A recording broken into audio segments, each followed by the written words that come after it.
Hello everybody, welcome to this video in the Introduction to Software Engineering lecture series.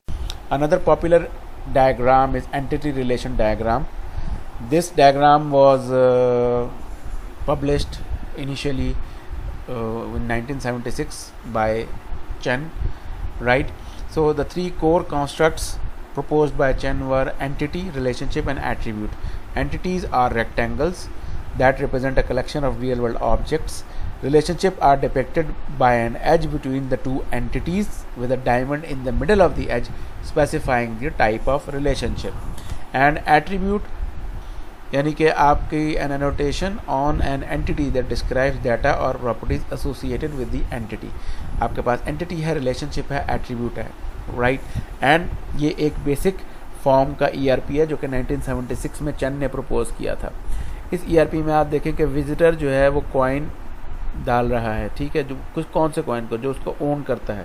Visitor जो coin उसके पास था वो उसने coin insert किया, कॉइन की वैल्यू चेक हुई, उसके बाद इंसर्ट इनटू कॉइन स्लॉट, तो आपका आगे फिर प्राइस ऑफ एडमिशन, वहाँ से आप आगे रिलेशनशिप में आगे निकल गए. इसी तरह विजिटर फिर एंटर हो जाएगा, बैरियर मूव करेगा and you can move on.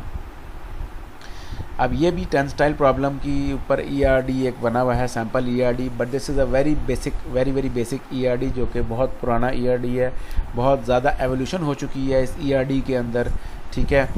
सबसे बेसिक यानी कि हमारे पास जो एंटिटीज़ हैं, जो एंटिटीज़ में जो रिलेशनशिप्स हैं, जो एट्रीब्यूट्स हैं, वीक एंटिटीज़, स्ट्रॉन्ग एंटिटीज़, बहुत सारी इसके अंदर इम्प्रूवमेंट्स हो चुकी हुई हैं. बट हमें ERDs का पता होना चाहिए कि कौन सी ERD हमने इस्तेमाल कर रहे हैं. हम चेन का मॉडल इस्तेमाल कर रहे हैं. इसके अलावा जो इन्हांसमेंट्स हुई हैं उसमें मल्टीपल ऑथर्स हैं जो आपको मल्टीपल वर्जन्स और मल्टीपल मॉडिफिकेशन के साथ ERDs बना के देते हैं. अगर हम चेन के मॉडल को ही फॉलो करें तो और उसमें हम कार्डिनैलिटी को इंक्लूड कराएं, कार्डिनैलिटी मीनिंग रिलेशनशिप, ठीक है. एट्रीब्यूट में रिलेशनशिप क्या है, 1:1 की रिलेशनशिप है, 1:many की रिलेशनशिप है, या many की रिलेशनशिप है. तो अगर हम उसकी रिप्रेजेंटेशन देखें तो हमारे पास जो एक कॉमनली हमें नेट पे जो मिल जाती है वो ये वाली फॉर्म में मिल जाती है, मल्टीप्लिसिटी फैक्टर, कार्डिनैलिटी फैक्टर, जो कि आपका क्रोज फुट स्टाइल कहलाता है, या मार्टिन स्टाइल कहलाता है, या इंफॉर्मेशन इंजीनियरिंग स्टाइल कहलाता है, ठीक है. इसमें आपके पास ये मल्टीप्लिसिटी है, many into 1, ये है जी क्या, many into 0. what is this, 1 into 0, 1 into 1, ठीक है. ये आपके पास एक मल्टीप्लिसिटी स्टाइल है जो कि एक स्कूल ऑफ थॉट का है.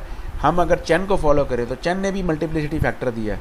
चेन ने जो अपना नोटेशन स्टाइल दिया है वो इस तरह से दिया, 1:1 यानी कि 1:1 relationship, 1n 1 into many relationship, n1 many into 1 relationship, and mn many into many relationship. तो जब भी आप एक स्कीम को फॉलो कर रहे हैं तो एक चीज़ का ख्याल रखा करें कि आप ERD की कार्डिनैलिटी को, स्पेशली जब आप लिख रहे हैं ERD, आप कौन सी स्कीम को फॉलो करके बना रहे हैं. अगर आप चेन को स्टाइल को फॉलो कर रहे हैं तो कोशिश करें कि जो आप कार्डिनैलिटी का स्टाइल भी चेन का ही फॉलो करें, किसी और का फॉलो ना करें, ठीक है. This should, you should keep that in mind. So that's it for this lecture. Thank you very much.